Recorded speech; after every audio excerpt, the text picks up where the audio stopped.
you know that, you only have 7 seconds to make a first impression? Wait, 7? I thought it was, 3 seconds. Well, maybe 3 if you're really badly dressed. Right, okay. But seriously, hey everyone, welcome to the English Listening Podcast Zone. I'm Max. And I'm Liza. And today we're talking about people. Ooh, gossip? I love gossip. No, not gossip. I mean, well, maybe a little, but mostly how to actually describe people in English. Oh, okay, because, that's actually super hard. Exactly. Like if someone asks you about your new boss, what do you say? He's nice? Right, he's nice. It's so boring. Everyone just uses nice or good. Or, he is tall. Yeah, and that's the biggest problem for English learners. They run out of words? Yeah, or they mix up the two biggest questions. Wait, which questions? What does he look like, and what is he like? Oh, man, yeah, those sound literally exactly the same to me. Right? It's like, okay, imagine you're at a restaurant. Okay, I'm hungry now, but go on. Focus, Liza. You're at a restaurant and you order a cake. A chocolate cake? Sure, chocolate. What does it look like means the physical stuff. Is it tall, brown? Does it have sprinkles? Sprinkles are a must. But what is it like means how does it taste? Is it sweet? Is it dry? Is it the best cake ever? Oh, now I get it. So look like is for the eyes. Exactly. Look like is for your eyes, physical appearance, hair, height, clothes. And what is he like is for his personality, his vibe. Yes, his vibe, the flavor of his personality, basically. The flavor of a person. That sounds mildly creepy, Max. Okay, bad analogy, but you know what I mean. I do. But wait, so if I say, what does your brother look like? I'd say he's pretty tall, he's got curly brown hair, and he usually wears glasses. Okay. And if I say, what is your brother like? I'd say he's kind of a nerd. Very smart, but a bit shy. See, that is so much better than just saying he is nice. Exactly. It paints a picture. But sometimes I get stuck on the physical stuff, like the look like part. How so? I know tall and short and fat and thin. Ooh, careful with those last two. Wait, really? Are they bad words? Not bad, but they can be, a bit rude. Oh no, have I been insulting people this whole time? Probably.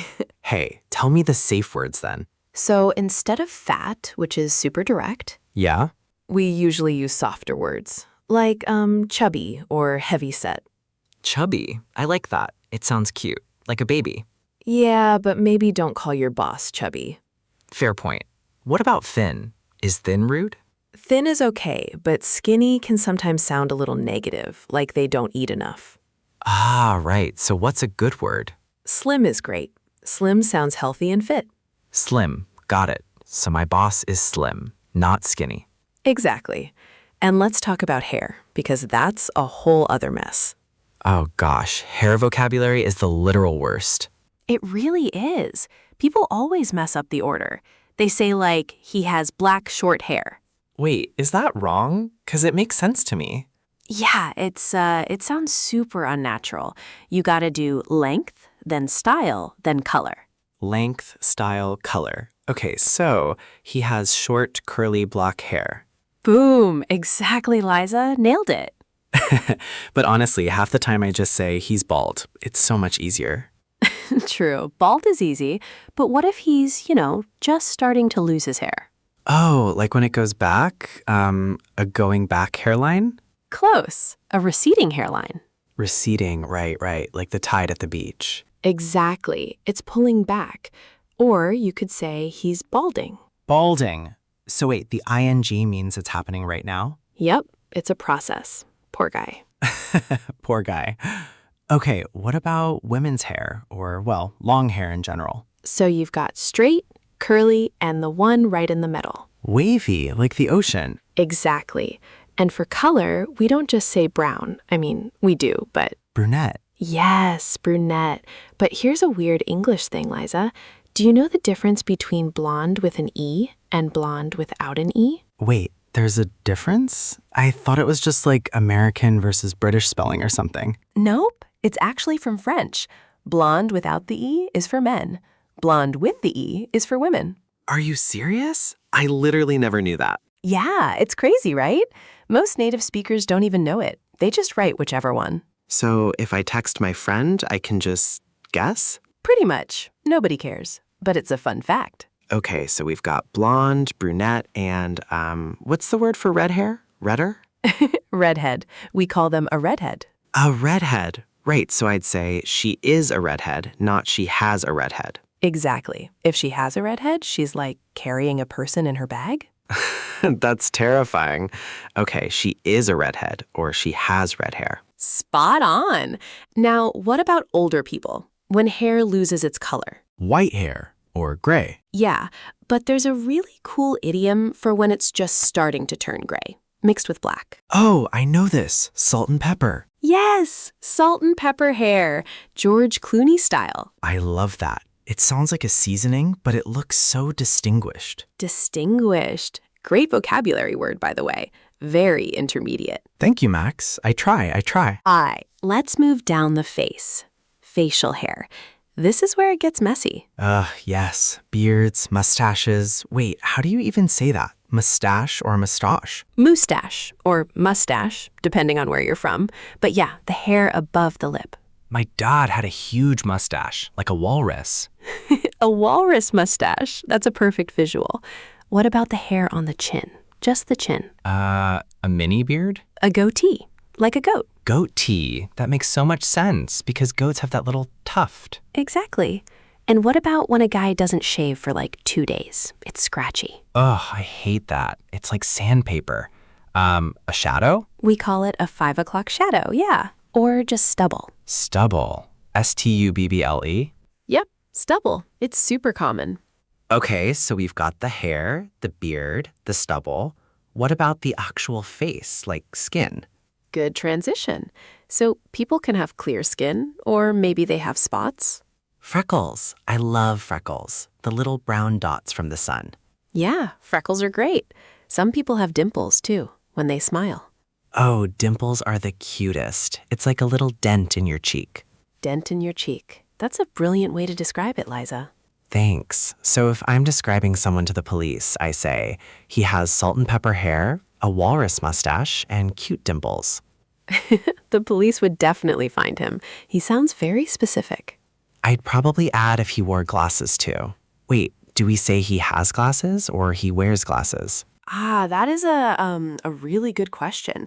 You can actually say both. Wait, really? Both? Yeah, like he wears glasses, focuses on the habit. He has glasses is more about his appearance right now. Oh, okay, so like he has glasses on his face. Got it. Exactly.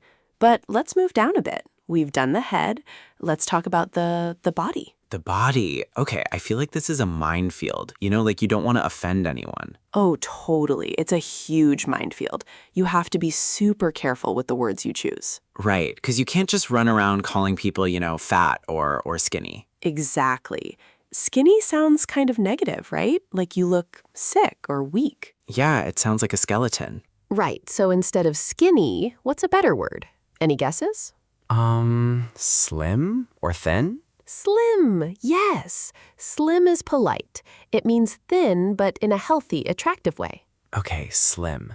What if someone is, like, a bit heavier? So instead of fat, which is super rude, we usually say, well, chubby is okay for kids. Chubby, like a little baby with chubby cheeks. That's cute. Exactly.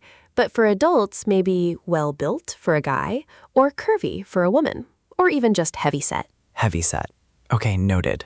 What about a guy who goes to the gym all the time? Like a guy who literally looks like a refrigerator. A refrigerator. We say he's muscular or, honestly, just built. Oh, like he is built, like a house.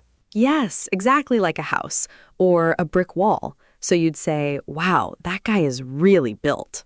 Okay, I like that. Built. What about height? Height is easy. Tall, short. And what if they're just normal, like not tall, not short? We just say average height or medium height. Average height. Okay, but Max, what if I don't know exactly? Like, I'm trying to describe someone, but my memory is super fuzzy. Ah, the magic suffix. You use the sound ish. Ish? Like ISH? Yep, ish. You just stick it on the end of the word. So, tallish.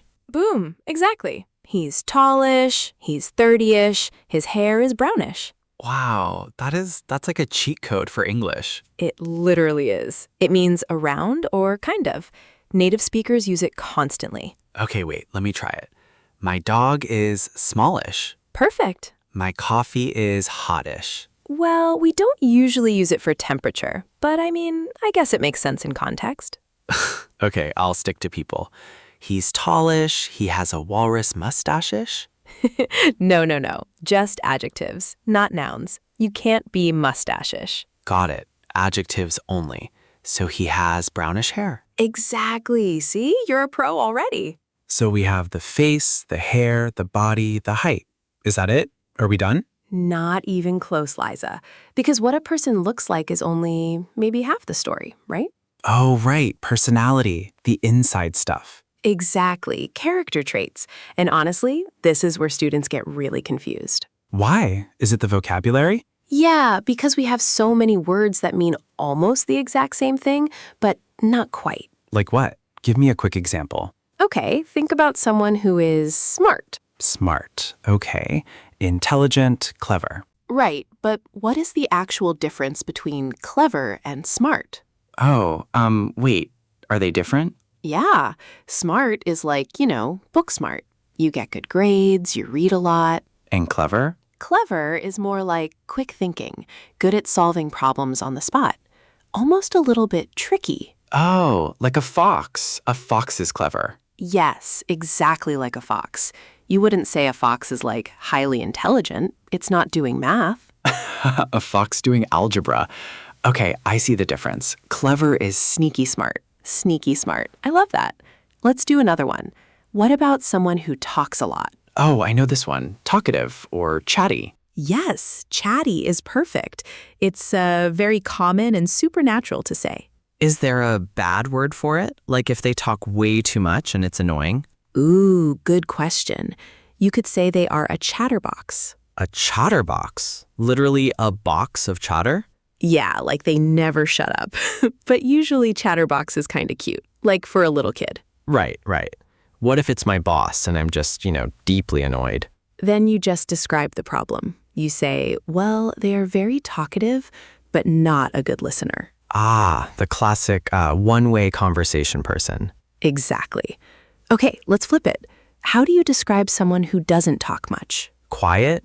Or wait, shy? Shy is good, but what if they aren't scared or nervous? They just simply don't want to talk. I mean, introverted? Introverted, yes. Or reserved. That's a great intermediate word. Reserved. Reserved? Like a table at a restaurant? I don't get it. Kind of. Like their personality is kept back, saved for themselves, not for everyone. Oh, that makes so much sense. So they hold their true feelings inside, like reserved for close friends. Exactly. So Liza, let's do a quick mental exercise for the listeners. Oh boy, a pop quiz? I'm sweating already. No, it's easy. Listeners, I want you to think of your absolute best friend right now. Okay, thinking. Got her. Now pick 3 words we learned today to describe them. Wait, from this whole episode? Yes, the whole thing. So are they like reliable, moody? Oh, or clever, like the algebra fox? Yes, exactly. The sneaky smart fox. What about your friend, Liza? My best friend is definitely, she's very reliable. She always helps me out. That's a great one. A solid friend. But she's also a little bit bossy. Uh-oh. Always telling you what to do? All the time. Liza, do this. Liza, wear that. So we have reliable and bossy. What's the third? I'd say she's incredibly outgoing, like the exact opposite of reserved. Boom. Perfect description. Listeners, try to do exactly that right now. Picture your friend and say 3 adjectives out loud. Yeah, actually speak them into the room. It totally helps you remember. It really does. You have to move your mouth to build that muscle memory, Wait, Max, what if someone is trying to use these but they totally blank out in a real conversation? Honestly, just use simpler words or describe the behavior. If you forget reserved, just say they are very quiet. Yes, people stress way too much about using fancy words. Just communicate. Exactly, Liza. You don't need to sound like a walking dictionary to speak great English. Dictionary fox. A what? A fox reading a dictionary while doing algebra. You are really stuck on this fox thing today. It's literally my favorite analogy ever, Max. I'm gonna use it everywhere now. If you go to work and say, my boss is like an algebra fox, they will think you are absolutely crazy.